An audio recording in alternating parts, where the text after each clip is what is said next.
हा ब्लॉग आहे माझ्या बड्डेच्या दिवशीचा। त्यानंतर मी 2-3 दिवस आजारी होते, त्यामुळे ब्लॉग पोस्ट नाही केला। 6 जूनला होता माझा बड्डे, जसं की तुम्हाला सगळ्यांना माहिती आहे। मग मस्तपैकी थंड थंड रस पिला, खूप ऊन होतं आणि मग आम्ही पोचलो आश्रममध्ये। हे आश्रम सगळ्यांना माहिती असेल, त्र्यंबक रोडला आहे। मग तिकडे मस्त छान माझा बड्डे सेलिब्रेट केला आणि हे बघा किती सुंदर ग्रीटिंग कार्ड मला तिकडच्या दीदींनी गिफ्ट केलं। मग त्यानंतर छान डेकोरेशन वगैरे पण केलं होतं आणि मग आम्ही तिकडे बड्डे सेलिब्रेट केला। तुम्ही ॲड्रेस तुम्हाला समजला असेल आणि हे बोर्ड बघून पण समजलं असेल की कोणता आश्रम आहे।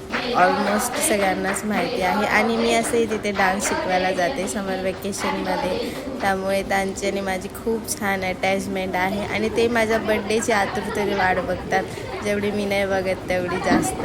त्यामुळे मी माझा प्रत्येक बड्डे तिथे सेलिब्रेट करते आणि यावर्षी मी तिकडेच बड्डे सेलिब्रेट केला आणि हे सगळे त्यांचे अचीवमेंट्स आहेत, तुम्हाला मी एका मागच्या व्लॉगमध्ये पण दाखवले आहेत। सो असा मी छान माझा बड्डे सेलिब्रेट केला। Thank you for watching, bye guys.